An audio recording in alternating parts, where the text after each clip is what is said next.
So, as usual, we'll repeat the prayer for teacher and student. Om Sahana Bhavatu Sahano Bhunaktu Saha Viryam Karavavahai Tejasvinavaditam Astu Ma Vidvishavai. Om Shanti Shanti Shanti. May that one protect us both. May that one nourish us both. May we work together with great energy. May our study be illumined. May we not unnecessarily cavil with each other. Peace, peace, peace be unto all. Good, so this is Spiritual Seekers question answer. We are all spiritual seekers, of course. And so, as usual, I'll mute my microphone so that you can formulate a question, and then I'll see how the answer looks. Swami, I have one question, and it might not be that interesting for others, but it's just in relation to the Enneagram and the number that we are. Is that on some level, do we choose that number before we come into the world? Because reading through and getting to understand your number, it just seems uncanny, the likeness and how it can go back to such an early time, that it's almost, is it orchestrated as part of the game? Yes, so for a wider audience to understand, our fundamental personality development workshop that we do here at the Vedanta Society is called the Enneagram and Essence of Truth. We just completed a process in France. And so the same issue really came up in France, but as a preempted part of a possible question, still developed. So the idea is that we come out with a certain characteristic, and that characteristic will be, in a way, a combination of what the Bhagavad Gita calls guna and karma. This is not to be confused with the conventional understandings that we have of the terms guna and karma.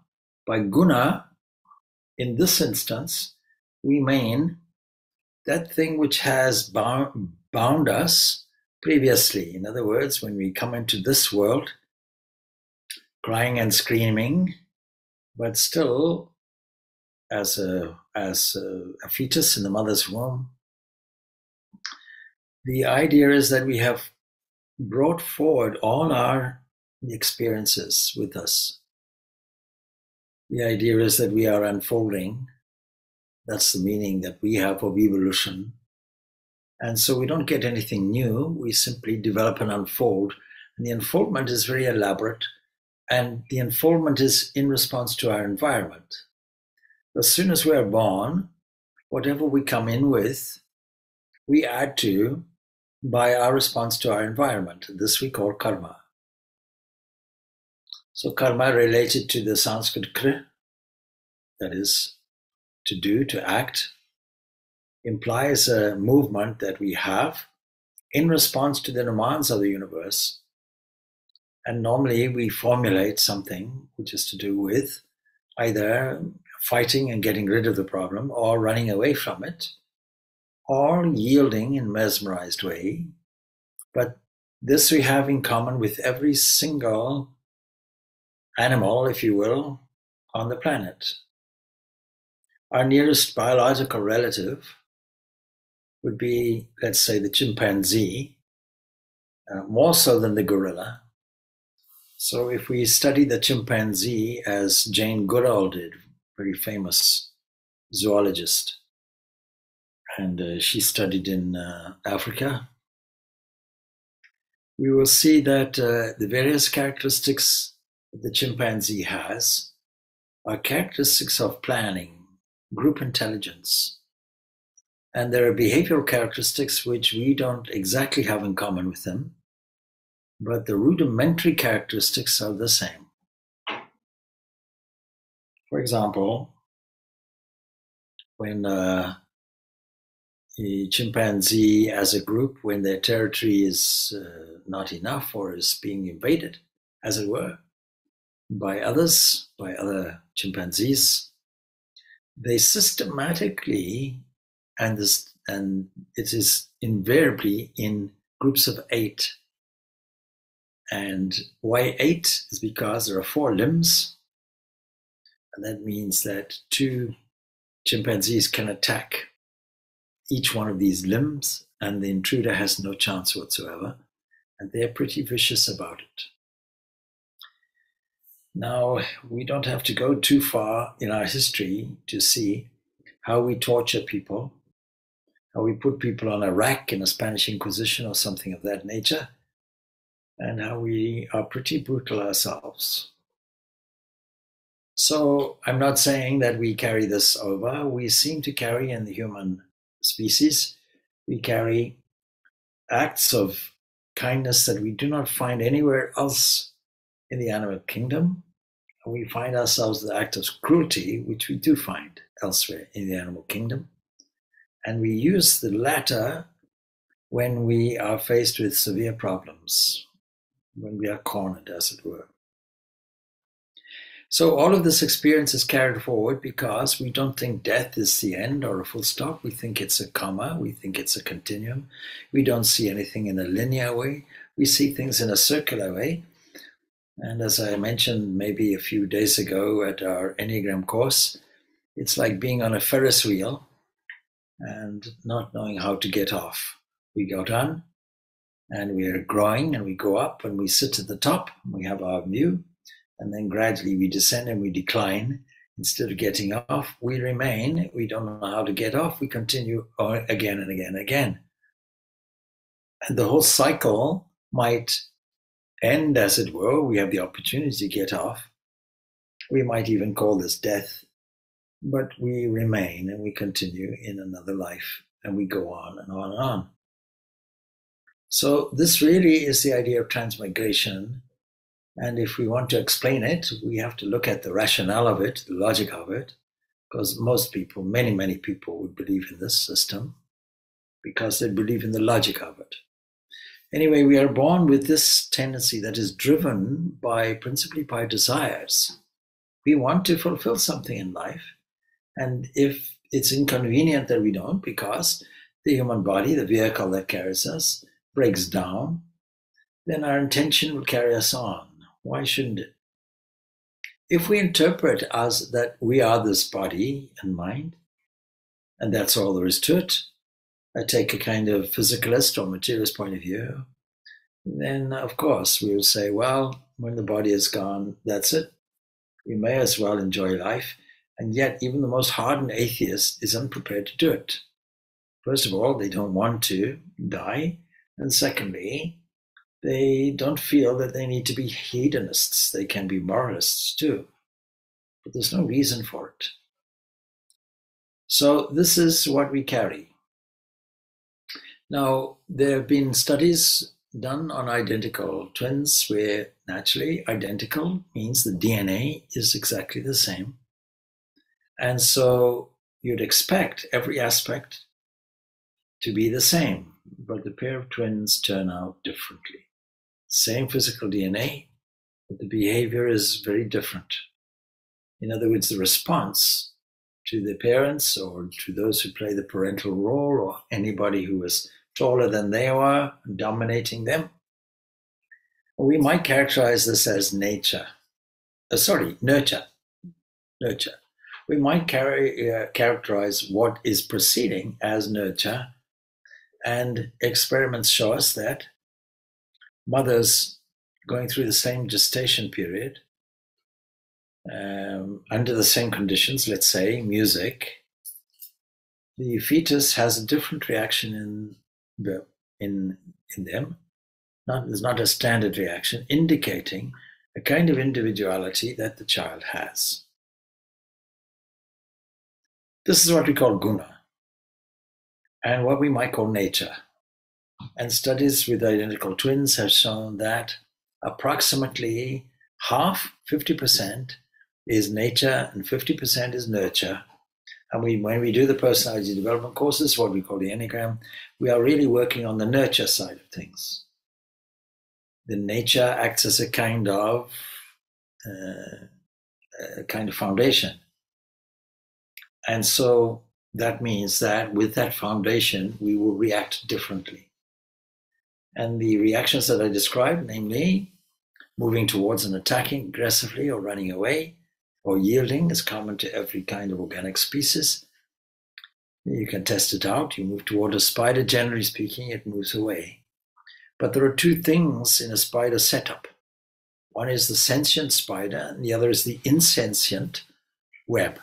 You can poke the web as much as you like. It won't do anything. It'll simply bounce.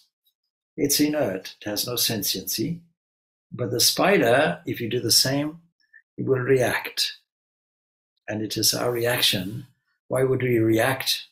We react mainly because we want to perpetuate our existence. Why would we want to perpetuate our existence, you may ask? Well, is it because supposing our nature is existence itself, supposing there is a life monad behind everything, supposing the personality is simply exactly what the Greek tells us it is, a mask, persona, a mask, then that which stands behind or sits behind it, that will be an entity. The entity is not going to go anywhere. How can it? If you want to observe a river flowing, you can't flow with it. You must stand separated on the bank and observe it. Or at least if you see it, there must be a bank that doesn't move. And so all of our experience is experience of relativity, relative to a reference point. Now the body changes. We can see the body in various conditions, and we can see the body's experience in various conditions, and we can observe all the activities of the mental field that we call the mind, if you will. And that means that there's an independent observer watching it. The problem is when I say I, we mix this observer up with what is observed. And so this mixture between the seen and the seer is described as ignorance. Things are mixed up, misinterpreted.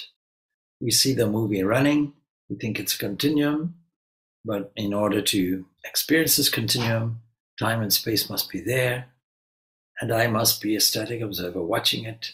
And even the trick is that if this film is run in continuum, then my eye catches a certain momentum or a certain speed, if you will, and with this velocity, really not momentum, and momentum is going in a certain direction. Anyway, whatever it is, we misunderstand that it's unit pictures that are being run at a fast speed. Fast enough for the eye to catch it and see it as a smooth thing. So our observation is partially true. It's not fully false. Something is there, but we're looking at it through the lens of fragmentation. And it is the mind that acts as a fragmenter. So, yes, there's a reason why we have come into the world in the way we have. We form a base which is entirely of our choosing, but it is in order to understand better and progress and advance in the common thrust that life gives us, namely to come to a conclusion of reality of our own freedom. That's the Vedantic point of view in terms of our human life. We're progressing, hopefully, and progression is normally not linear. Progression is up and down, but as long as there's a linear trend, then it's in our favor, it's okay.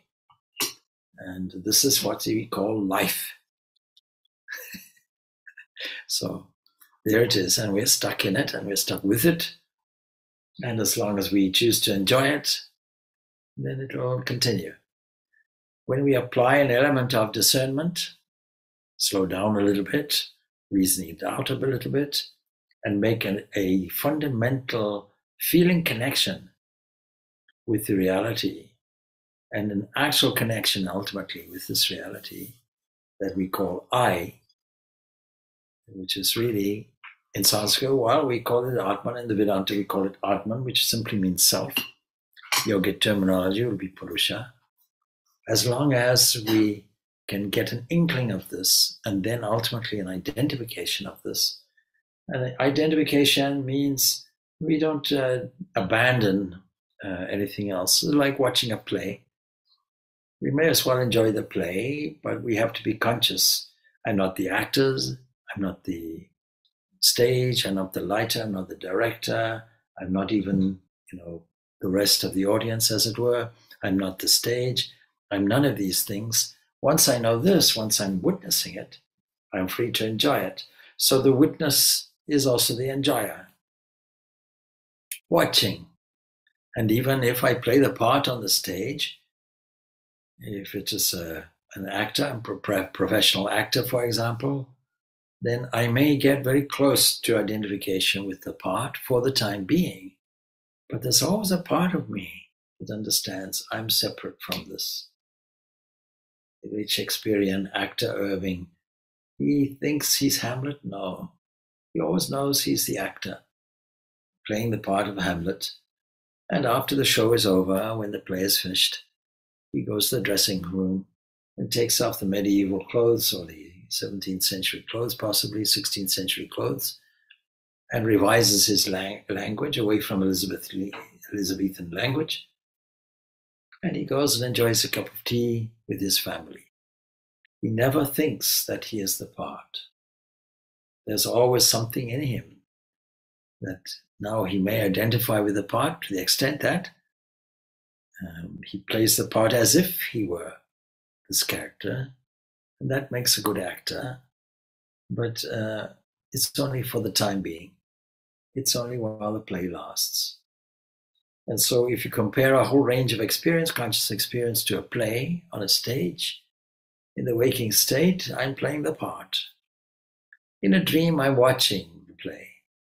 And in a dreamless sleep, there's a blank stage and nothing happens and no one's going anywhere. So this is my true identity. We have to be careful, therefore, knowing this in our language, to revise our language constantly. And when we say, why am I born like this? Is it an accident? How is it that I come out as a certain personality type?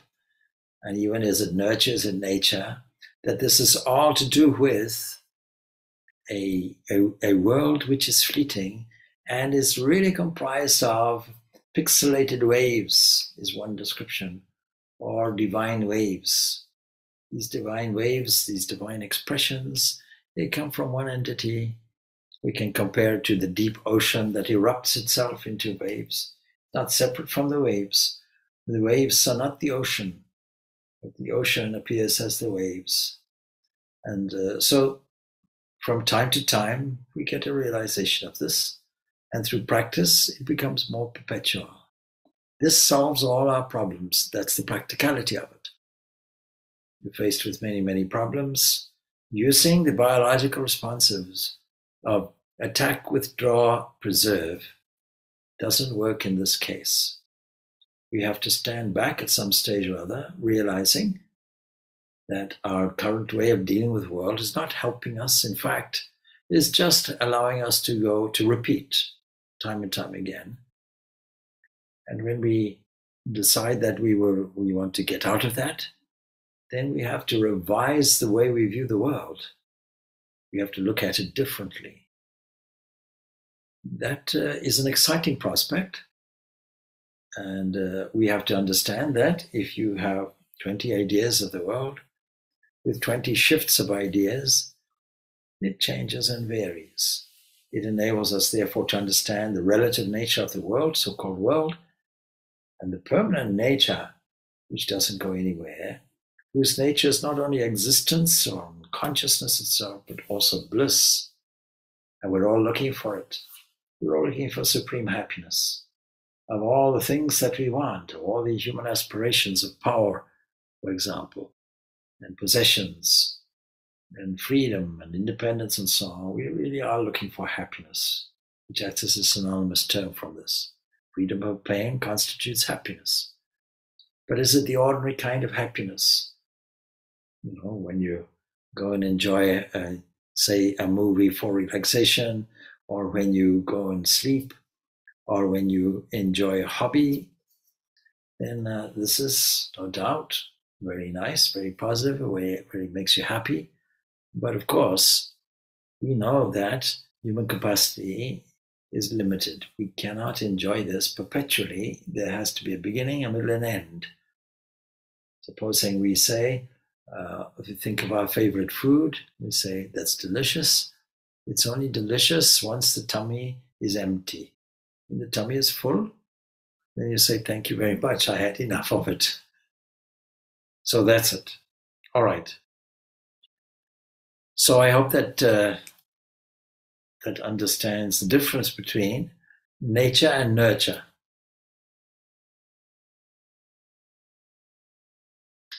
And why you would come out as a certain personality type. Swami, thank you. Thank very you. good. Thank you very much. I thought I'd put you into the dream state. No, thank you so much. Okay.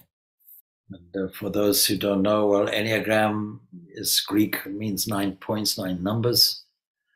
You can really trace it back through the Sufis to the Sankhya way of looking at things in terms of threes.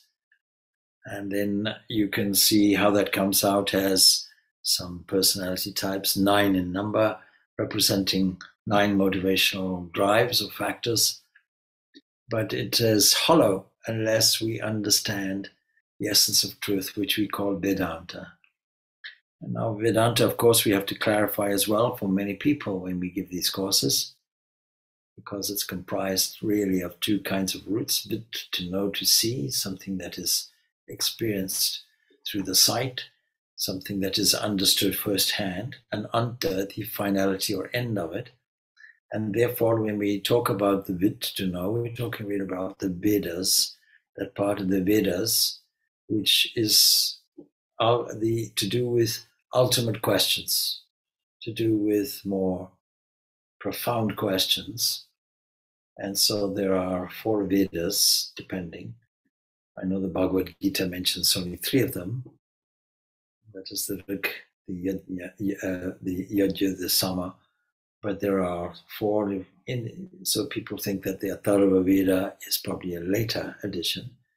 In any event, the Rig Veda, probably the oldest, gives us profound insights into the forces of nature, the beauty of nature, the praise of natural forces, prayers, and also gives us an insight into physics and cosmology, to the extent that in the ancient days, when you studied something, all the knowledge that was at hand in the ancient days was contained in the Vedas. There was nothing outside of that, and or very little outside of that. But then you see the ultimate truth would be contained in the Vedanta, the end of the Vedas, called Upanishads, that section. And so Vedanta, the end of this, in other words, there's an absolute truth somewhere. The absolute truth is inviolable because it doesn't go anywhere. It's not subject to time or space, but it is subject to validation, your own experience. And as a practitioner of spirituality, as an investigator into this truth of Vedanta, you adopt a certain technique. There's a technique we call yoga. And in this yoga, or this way of uniting something that is apparently separated, then you will use the human capacities of the mind, namely the feeling aspect of it, the thinking aspect of it, the willing aspect of it, and the capacity to stabilize everything through meditation. And by doing this, you're mobilizing one of 3 forces. You're mobilizing together with the others, of course, what we call gunas. Now, I mentioned the term guna in a different sense, but when we look at the etymology of these kinds of words, we'll understand it better. Something that ties you, something that like a rope. So we know that there are three gunas. And this is a way of conceiving the universe, but when we look at how the universe works, we'll see it's not just a way of conceiving, it's actually how things work, that there are three evolution forces that we can notice wherever we look, whether it is in the world of physics or whether it is in the world of psychology. So that if we now, or even the world of activity, so that when we can see and notice the mind in any given state, knowing we are separate from it, we can then elevate the mind systematically in one of three different stages. When we notice that the mind is dull, for example, or unenthusiastic, or bogged down by depression, we can see the darkest area of the mind is on the stage, on the mental stage. Like shifting a gear, we can take that and shift it upward. We can shift it to a sense of immense activity, enthusiasm, goal orientation, activity. But you see, the characteristic of that and the preceding dull state is based on egoism. It's still based on basic survival and reactions. It's still based on self-interest. When you elevate that again, like shifting a gear to a state of sattva, representing calmness, illumination, whose characteristic is selflessness. When we do that, then we'll find immense joy if we're able to constantly do that, rehearse it, practice it. And so that is why every system of spiritual practice and religion will have a system whereby the highest possible noble values are used to elevate the mind constantly. And the more that happens, the more we're able to reform the habit level. And when we do that, then it ceases to be a struggle. We can glide across the border of concern and stress and difficulties. And in doing that, we can now be habitually elevated, habitually in a state of not only contentment and peace and all those other values, but also even a state of immense joy and rapture. And the basis of that will be that our nature is essentially blissful. When we even drink a little bit of that bliss or experience a little bit of that bliss, it should be enough to encourage more of it. And when we do that initially from a selfish point of view, that ultimately leads to the selflessness, because as Swami Vivekananda says in his commentary on Raja Yoga, you see, in First Steps, he says, we soon realize that the best way to make ourselves happy is to make others happy. So we can say a preliminary prayer, may all beings be happy, may all beings be peaceful, may all beings be blissful. When we say all beings, it's an all-inclusive formula that includes ourselves also. We don't say may make us all a cup of tea, oh, and me. We don't exclude ourselves in each statement. And so this universal aspect of seeing the world and revaluing it is what is necessary. But let me then pick up and see if there's a little question on that, because how we view ourselves really is quite important. And when we say ourselves, I'm talking of the way we view our past, the way we view our current self in the sense of any kind of progression, the way we view our environment, our various categories of problems, domestic, financial, whatever they may be, even physical.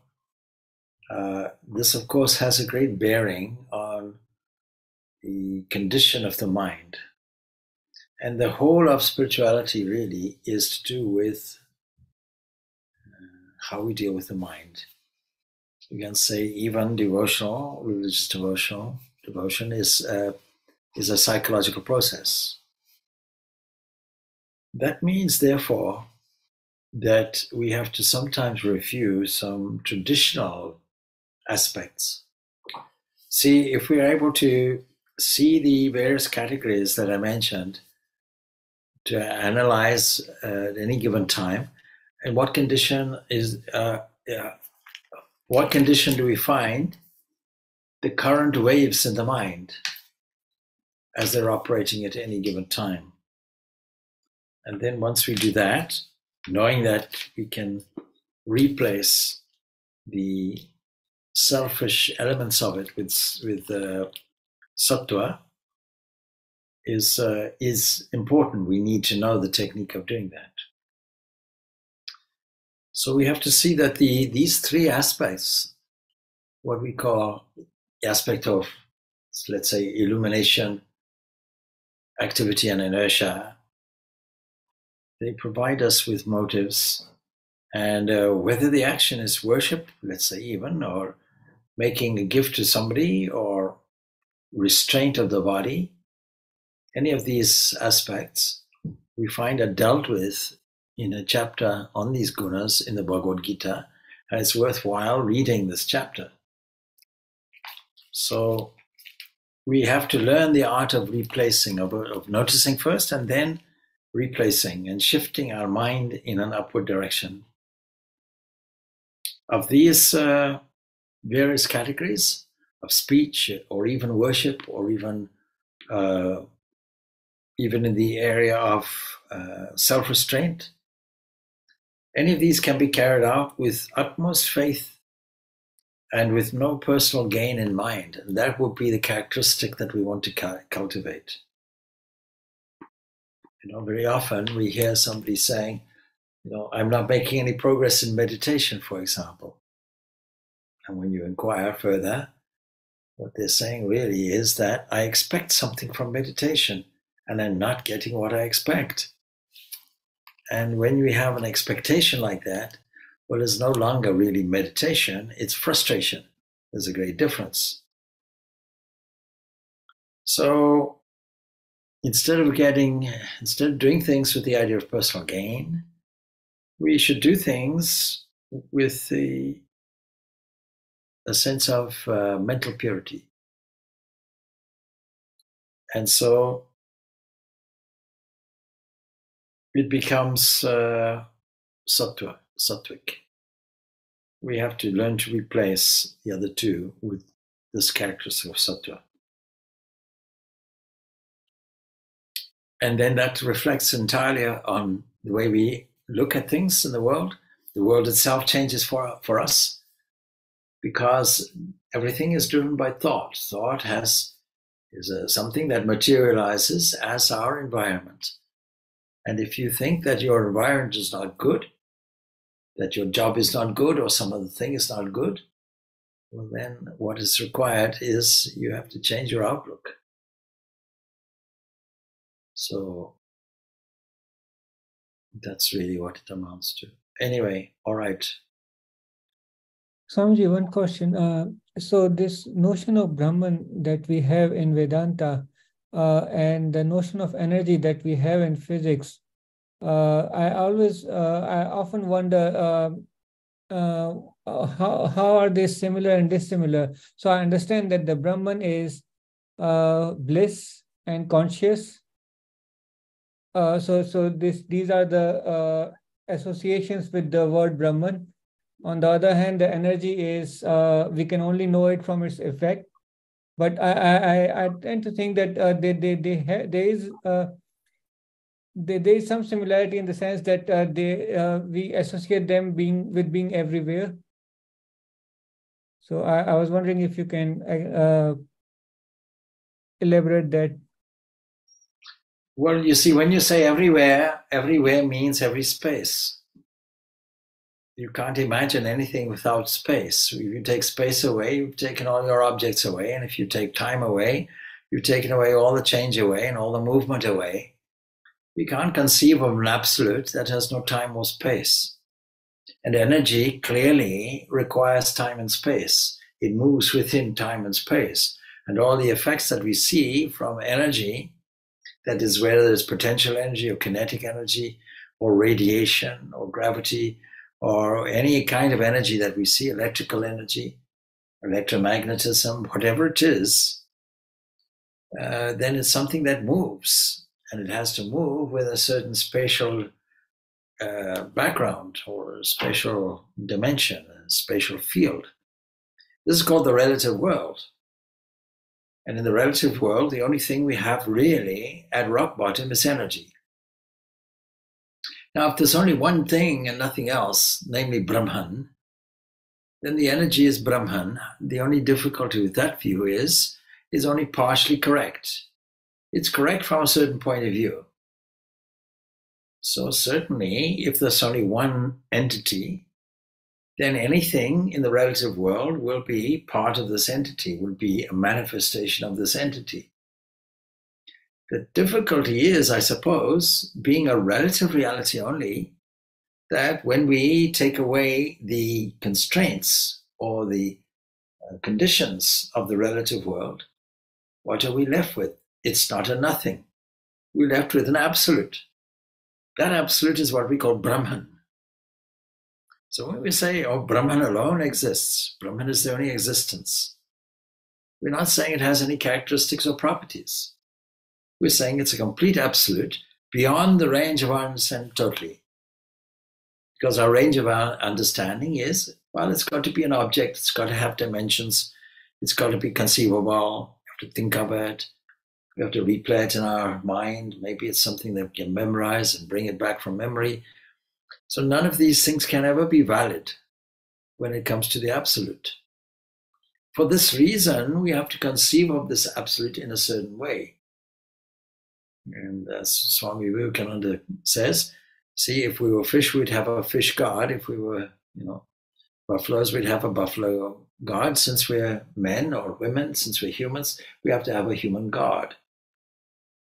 But if you say, let me take away the anthropomorphic aspect of this and let us substitute it with a quality, then we say, well, what is that supreme entity? Many people say it must be energy. Well, of course, they're partially right. They're correct from the relative point of view. But from the absolute point of view, they're incorrect. Because from the absolute point of view, there's nothing that moves and nothing that moves it. There's no mover and there's nothing that moves. Energy moves clearly and is a mover.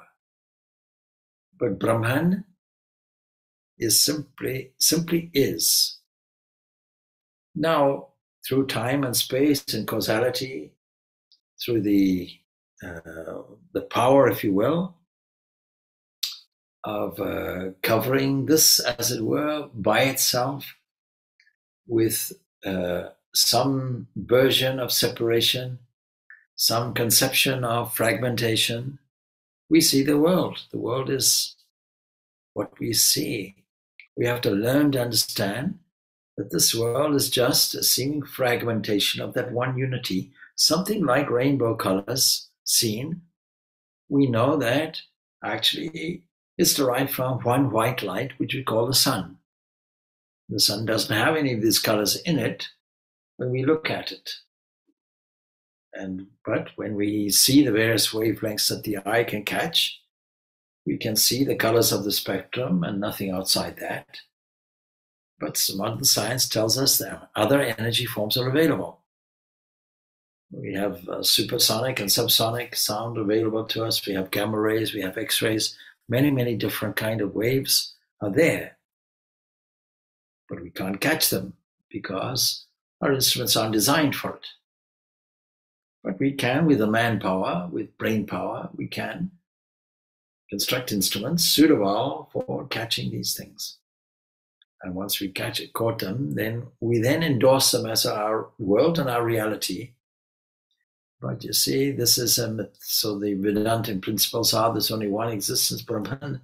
The Atman is one with this Brahman.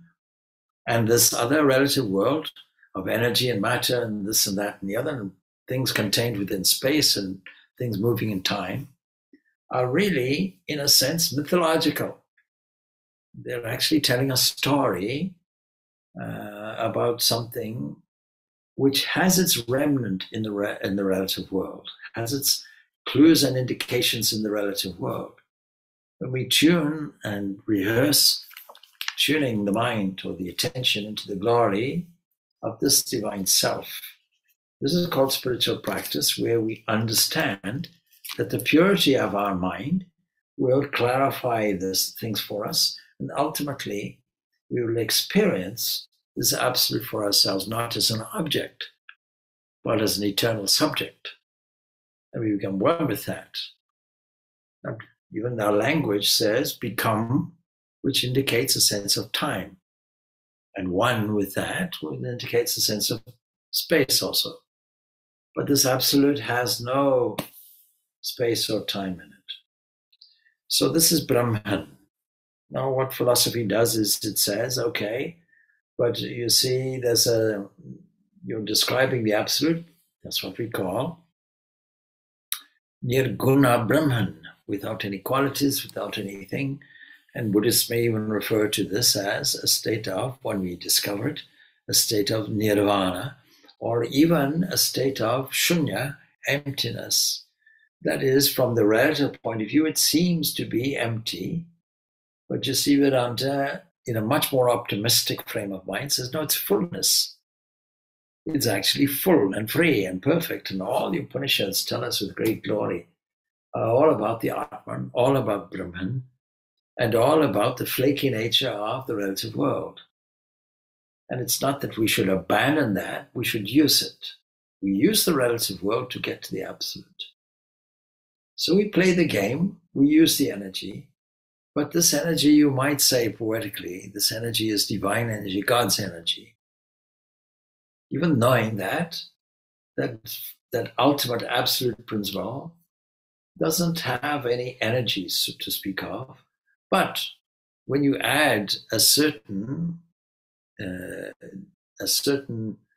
apparitional dimension to it,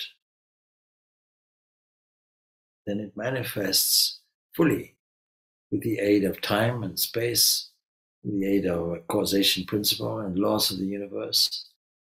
It acts as a manifesting entity, and the manifested version of it we see with our eyes all around us, and they're also the eyes themselves. There's only one existence.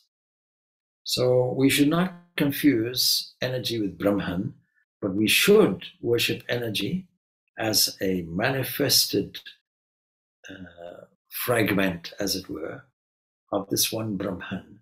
And there only being one without the second, even the fragment as seen should be seen as that Brahman, that ultimate. And in order to do that, we have to see these fragments in an appreciative way, using them as indicators for this absolute that we call Brahman. So I hope that makes it clear. Clear as mud, probably. Yeah?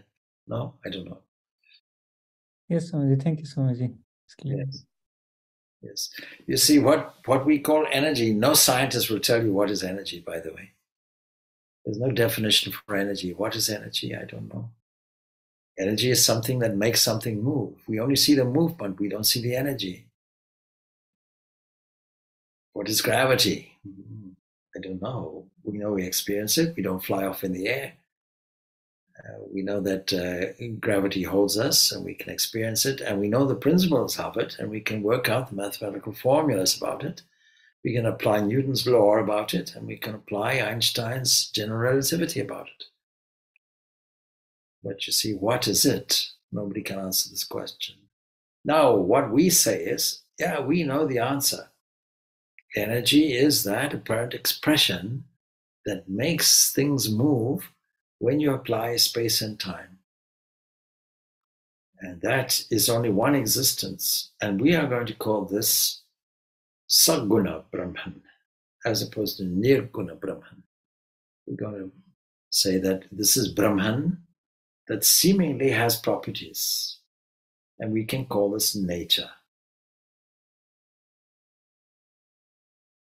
And when you adopt that position, you're really adopting one of three philosophical positions, which is to do with qualified non-dualism, seeing things as a part. And that leads us to a sense of internal shift, internal elevation. When we learn to do that more and more and feel this elevation of mood, elevation of our own internal energy, you see, we say, I ran out of energy. What does that mean? It means that I personalized energy, I labeled it mine, and I decided that I need food to drive it. That's physical energy, fine. But mental energy can never run out. You can never be exhausted. Not that kind of thing.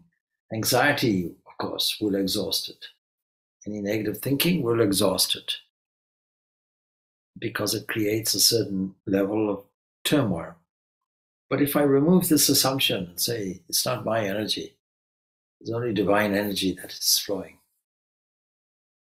then the question of me owning energy and me being tired from it and so on would be a little like the car saying, oh, I did 500 kilometers today, now I'm tired, can I rest?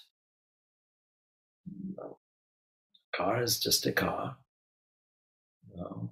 I drive up from here to Giant's Causeway and say, okay, well, or from Dublin, let's say, to Giant's Causeway. You say, well, aren't you tired? Well, my job was just sitting. The car did the rest. Perhaps if the car, we personalize it, can say, maybe you're tired. No, but there is wear and tear on the car, no doubt. But as long as fuel is there, the car will go. Our real practical application that we should make is really that we should try and be efficient with this divine energy as much as possible. And Bhagavad Gita calls us skill in action. That means doing things efficiently, because if we have a will to do it, we can attribute, supposing we think of ourselves as embodied beings separate from this divine, then we can assert, well, this is your energy, this is your action, you're flowing through with me, working hands and arms and eyes and so on. And if that is happening, well, then I can attribute everything to your account, not to mine account. Lord, this is your account, not mine. If I can think of doing that, then much stress will go. All of the yoga practices are to do with purifying the mind so that we can appreciate more and more progressively this absolute as seen through more and more subtle obstacle layers in the way of it. When we go into our spiritual practice, each layer is removed bit by bit, section by section, like veils. We can put, let's say, 6 veils there. You take one off, you see clearer. Another one, you see clearer. Another one, you see clearer. Like going to an optician, you see. They show you all these numbers, all these letters, and you have no glasses on and you peer at it like this. You wonder what is there. And it looks like an L, but it's an M, and so on and so forth. Then something else comes, a more clarifying, okay, I see half an L or whatever it is. And then another glass, another glass, another glass. Now I see perfectly, thank you. So this is clarification of the mind is what we're doing. And the more we can see, then the more the effect comes to us of joy.